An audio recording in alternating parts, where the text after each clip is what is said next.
You're starting about 0.25% lower, but don't lose sight of the Nifty bank. Markets are up and about 45 points on the Nifty. Market is up 43 points, 11,915. Reliance really has been the stock which has put a lot of pressure on the market. In fact, it's very curious that after a long time, you have Reliance, which is down almost 3.5% for the month, but the market is still up at index level. Indian markets mildly outperform after IT companies soar. Nifty and Sensex 0.5% higher. Nifty nears 11,900. FMCG major Britannia falls 6% after a mild miss in the second quarter. HUL ends flat after reporting a mixed bag. Both companies miss estimates on volume growth, but HUL says the worst is over. ACC gains over 1% after it delivers a big beat in the third quarter. It pulls the cement back higher for a bit until all stocks succumb to profit-taking. A strong second quarter performance from Oberoi Realty sees that stock soar a whopping 18% in today's action, takes other realty and housing finance companies higher. And in key events to watch for tomorrow, Hindustan Zinc, Ultratech Cement and Bajaj Finance will come out with their second quarter numbers. Hindustan Zinc is also expected to announce a large dividend to help one of its largest shareholders, Vedanta. Well, those are the top 5 headlines from Dalal Street on a day when the markets had you on the edge of your seat. It was zigzagging and choppy all through the day. Hello and welcome to Markets Today, the show where we will tell you all that happened in those 6 exciting hours of trading in just 5 headlines. I'm Latha Venkatesh, with me my colleague Surabhi Upadhyay. Hi Surabhi. Hi Latha. Well, yes, ending with modest gains, but lots of action to track as always. And we've got plenty lined up for you on the show. In Market Opinion, we have Vetri Subramaniam of UTI AMC with his top sectoral ideas. We also get in Corporate Voices, HUL's management saying that the worst is now behind them. CMD of Granules India is quite optimistic on the company's growth plans. And finally, HDFC Life's Vibha Padalkar also quite optimistic on the road ahead. But before we get to all of that, let's look at what happened. And today it was a turn of IT, Latha, to lead the bulls higher. Yes, I think the markets were a cat on the wall. And therefore, perhaps one sector where you could perhaps be sure of the performance came out and performed. Well, actually, the markets left us guessing.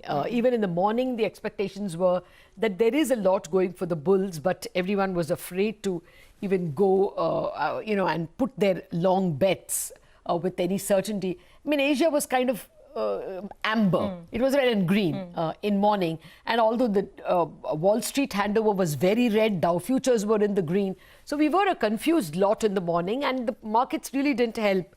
You saw it, every time you thought that it's okay going towards a 1% gain, well over 11,900, it would hit you back. Jagged edges all through the day. And likewise for the Nifty Bank, the only sector which didn't show jagged edges were the IT companies. That was really the story. And then you could also claim that the bulls came out and performed towards the end of day. I mean, they ultimately prevailed because there was some good things, good tidings to take away from the earnings. I mean, yesterday's, Britannia was maybe a shade lower than expectation, but ACC was well above expectation and HDFC Life was well above expectation. Today, HUL was largely in line or above expectations. You could squabble about a bit. So, I mean, the bulls ultimately prevailed, I would say. Oh, yes, they did. Though the cues remained muddled even in the afternoon session. Europe wasn't giving us a very clear headway. Yes. So pretty confusing out there as well. But let's talk about the big movers and shakers. And as we've been telling you, it was really IT to the rescue today. Not so much about banks, more about IT today. So HCL Tech, Tech Mahindra, TCS, Infosys, all of these stocks were up and about. What worked beyond IT? Let's look at the rest of the gainers as well. Interestingly, Bharti Airtel seems to be trying to take some support around that 400 mark. So there was some bounce on that stock today. And HDFC Bank did perform. Remember, it was the laggard yesterday in the bank rally. Today, it decided to stand up and get counted. L&T also on that big order win between the high-speed rail corridor between Mumbai and Ahmedabad. So it was in news today. The loser, let's look at the earnings impact, then we'll get to the losers. So as we told you in the headline as well, Britannia, there's little room for disappointment perhaps, given the valuation. So 6% of a cut on that stock. Lever was volatile just as the earnings came through. That brings us to the losers tally. And here, quite a few of the PSU stocks that rallied yesterday, that's where the money was coming off today. So GAIL, IOC, ONGC, these stocks were down. And Reliance continues to struggle a little bit in the market. That's been the constant fixture of October. It was down 1% today as well. But now we come to the brightest part of today's trade. And I don't know after how long we've seen the mid-cap index outperform the Nifty and the Sensex. First time in many, many weeks. And look at the rally. Just Dial up and about, Oberoi Realty, and it took up other real estate stocks, as we told you. So Brigade Enterprises, Mindtree, the second tier IT buying continues over there. Voda Idea was up and about. And then look at some of the erstwhile titans of the mid-cap bull market. I mean, these stocks were back on the screen today. So PVR, Jubilant Foodworks, Kajaria Ceramics, they were up and about as well. So some sign of life in the mid-cap market after quite a long time, Latha. Oh, absolutely. And I think Realty was quite a surprise performer. I think it's the Oberoi Realty numbers, as we said in the headlines. But we will tell you more about that. First, let's get you some important market opinion. As we told you, Vetri Subramaniam, the group president and head of equities at UTI Asset Management Company, spoke with us. He is betting big on both banks and IT. Hear him out. Market valuations that we have today, then financials certainly sticks out in terms of the fact that, after being one of the worst performing sectors during the sell-off in March and April, it's actually continued to be one of the worst performing sectors. So from a valuation perspective, I think certainly there is some degree of positive support for the sector. I also think what's happened is that you have seen a lot of these institutions go out and raise capital. So unlike in the past where there have been fears over non-performing assets and the banks have actually gone and raised money pretty late into the recognition cycle, this time around they've already raised the capital well in advance of any potential problems. Externally driven sector, IT services has seen a very dramatic turnaround in much shorter time span than one would have expected 6 months ago. Or is this really a structural tailwind that they are likely to see? I would tend to believe that there are elements of a structural break in trend in terms of growth, simply because companies are having to step up in terms of their investments on technology and digital. I think this whole pandemic is just once again reinforced the fact that they need to expand, increase their spend. Okay, so that was some very good opinion we got from Vetri Subramaniam. The second headline from the street today, Britannia fell a whopping 6% after actually a mild miss in the second quarter. Volume growth was good at 9%, but it was lower than what the street was expecting. The street estimates were double digits. Mangalam Maloo is here with the key details. Mangalam. Well, Britannia took a very hard knock in trade today after what was a soft miss on the company's top line. We expected 12 to 13% sort of volume growth. The company went ahead and reported a 9% growth, and that meant that the revenue that the company posted was about 100 crores lower than the street's expectations. Despite that, the EBITDA was absolutely in line. The margins expanded by around 360 basis points as the company's costs were contained. At the same time, the gross margins improved as well. The management commentary, that seemed a little hazy, and which is why perhaps the street took note of, taking some money out of Britannia after trading at 45 times. The haziness in the management commentary came from the fact that things are still not clear. Maybe a lot of people are consuming in-home, but at the same time, as things open up, a lot of essential products are now moving down their overall list and non-essentials are taking over. And that's why biscuits are not selling as much. However, ahead of festive season, things do look good. So let's see how the stock pans out in the near future. But currently, today took a hard knock.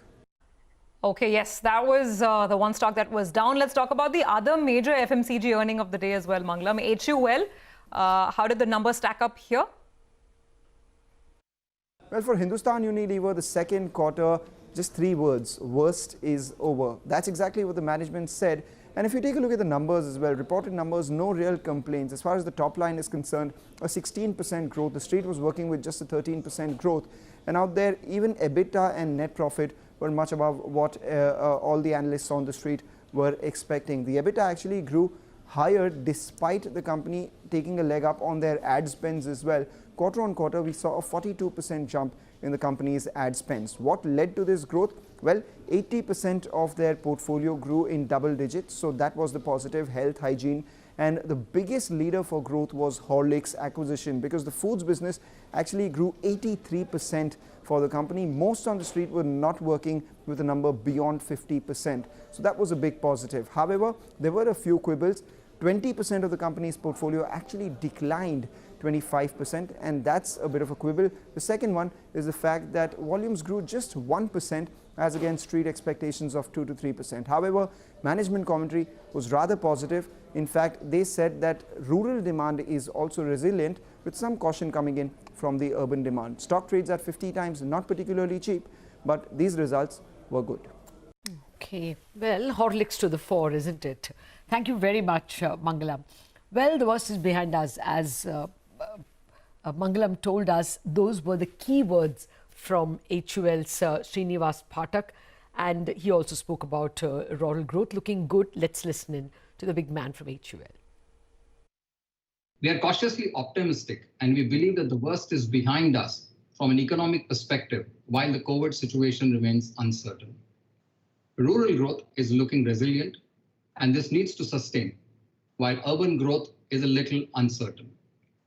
Inflation in select categories and adverse mix are likely to put pressure on our gross margins in the near term.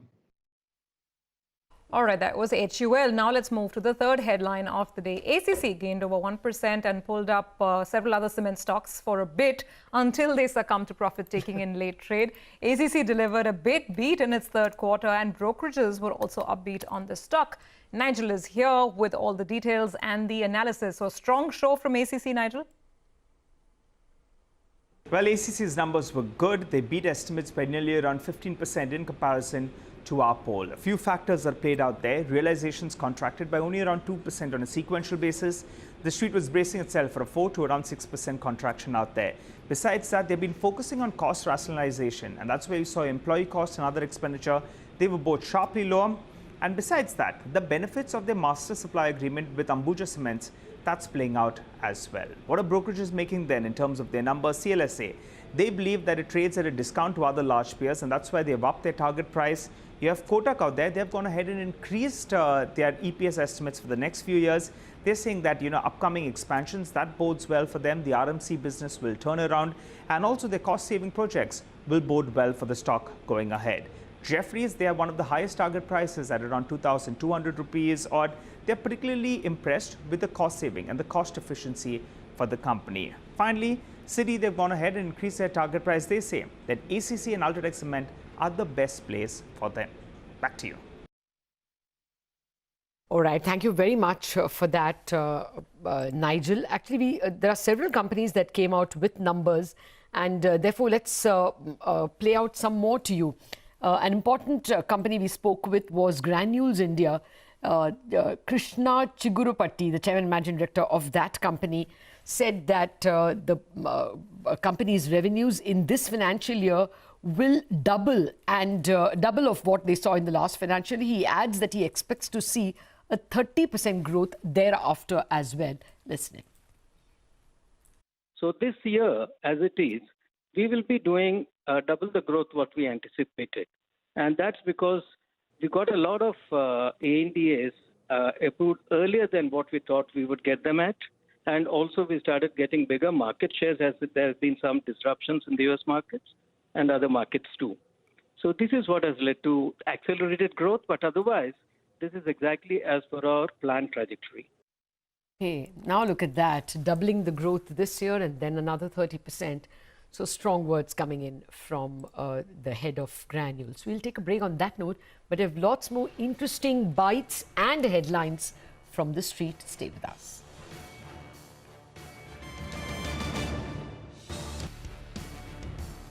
Welcome back. You are still with us on Markets Today. Let's move to the rest of the headlines that we are tracking for you today. And this is the fourth one coming through. Real estate and home finance stocks jumped on expectations of an uptick in home buying. Oberoi Realty surged over 17% in trade after strong management commentary post the second quarter performance. The management also indicated that they are in talks with strategic investors to dilute stake in some of their office assets. Sonal Bhutra joins in with more details on the stock action. Sonal? Well, absolutely. A 20% uptick in Oberoi Realty's share price today, that is because the numbers were quite good. The management commentary was quite positive, and additionally, management also informed that they are in talks with a strategic partner for hiving off some of their stake in their office and annuity portfolio. They said that these funds would be infused at the SPV level, and that would be utilized for growth purposes, and later on it could lead to a REIT listing. And this is something that could have excited the stock even further after a good set of numbers. ICICI Securities values the annuity portfolio at 10,200 crore rupees. They say that recovery was sharper than what they expected, and that's why they have revised their target price to 457 rupees per share. They've also upgraded the stock. Jeffrey says that the outlook is quite strong from the company, and that's why they've raised their FY23 earnings estimates by 3 to 4%. CLSA has also lifted their target price from 395 to 440 rupees per share, and they are quite confident about the management commentary, where they said that they target to surpass FY20 pre-sales in FY21. So good results and the talks of strategic stake sale in their office portfolio is something that kept the stock very excited in trade today. Back to you. Thank you very much for that, Sonal. Surabhi, you can't ignore that Prestige sold a large chunk to Blackstone. And on the back of that, if Oberoi also is able to sell a large part of its office assets, monetize it, and ICICI Securities coming up and saying that they value it at some 10,200 crore, it's clearly indicating that big investors are valuing some real estate pieces very high, and that may have accounted for the fairly decent rally we saw in realty stocks as well as in housing finance companies. Okay, that was a big part of today's market. The fifth and the last headline from the street today, we are going to take you through the important events to watch for tomorrow. All eyes are on Hindustan Zinc, on Bajaj Finance and Ultratech. What's common? All of them are going to report their second quarter numbers. Hindustan Zinc, it's not the earnings so much as the dividend that they will announce, because a large dividend is likely to help one of their big shareholders, Vedanta. But then in terms of importance of companies, Bajaj Finance and Ultratech will be important. Let's first go to Abhishek to find out what to expect from Bajaj Finance. Tell us, Abhishek. Well, we already have the business details of Bajaj Finance, which suggests that, their AUM growth is perhaps one of the lowest ever that you have seen, up about 1.3% YOY and down about 0.5% quarter on quarter. So the AUM over the last 6 months has declined by more than the 10,000 crores. The AUM growth this time around was aided by low ticket size loans or flexi loans, which is like top-up loans being given to the same customer. Deposits up a mere 0.9% YTD, or about just 200 crores over the last 6 months. Management has highlighted that provisions will remain elevated in this quarter. Look at the customer base, that's grown about 14% YOY and about 2.5% sequentially. The net interest margin is expected to decline YOY as well as quarter on quarter. Provisions as guided by management is expected to remain elevated. However, we'll watch out for management commentary with respect to the future outlook in terms of provisions and growth. Our poll suggests NII to be down about 7.2% YOY and about 10.5% quarter on quarter, while net profit will be down about 30% YOY but up 10% quarter on quarter. Don't go just by the poll numbers, because the variance or the range in profits is huge, ranging from 900 crore to as high as more than 1,200 crores. Back to you. Okay, all right. This one promises to be a very interesting number to watch out for tomorrow. Thank you, Abhishek, for that. Now let's head back to Nigel to get a sense on what to expect from Ultratech Cement. Nigel? Well, the stock price is telling you that the street is expecting a very, very strong set of numbers coming in from Ultratech Cement. Now, in terms of a poll, we are working with a growth of around 1.5%. Operating profit sees a bump of nearly around 3%. Margins will expand and profitability will look far better. Now, in terms of volumes, we are working with consolidated volume growth of close to around 3%. Realizations for grey cement, well, out there will be a growth of around 1%. But blended realizations could see some pressure because of their RMC sales as well as their white cement sales. Now, moving to margins, that will be a positive surprise, because out there we are working with an expansion of close to around 100 basis points. That's because they've been cutting cost. The power cost has been reducing because of their waste heat recovery systems. And also, we know that in fact, the Century cement assets, out there the profitability has been improving. So all these factors together contribute to higher margins. Finally, the profit number sees a further bump up because they've reduced it by nearly around 5,000 crores in the past 1 year. All right. Thank you very much for joining us and explaining what we should expect from Ultratech. Nigel, well, let's stick with results. HDFC Life showed a fairly healthy 22% growth in the value of the new business that they generated. The insurer is now more confident that by end of FY21, they will move to a positive growth. That is more value of new business than last year. We spoke to Vibha Padalkar, Managing Director and CEO at HDFC Life, and here's what she had to say about the outlook going forward. A little bit difficult to predict given what we're seeing in, say, Europe, on whether COVID is likely to rebound and post-festive season and so on. If I were to look at the private sector de-grew by about 11%, while we grew about 2%. And so private sector ending close to 0% would be a good place to be towards the end of the year. And we will comfortably beat the private sector is certainly what I can say at this point in time. A lot of our senior partners and well-run partners are coming close to normalcy in terms of their disbursements. And if you were to look at it quarter on quarter, in first quarter of last year, first quarter of this year versus last year, we degrew about 74%. In second quarter, we degrew 36%, and hence on an H1 basis, we degrew by 53%. So sequentially, we are getting better, and we expect to end this year, to your question, very close to where we were last year, wiping out all degrowth in the credit life. So yes, I think each quarter as we progress, the outlook is getting better on loan disbursements.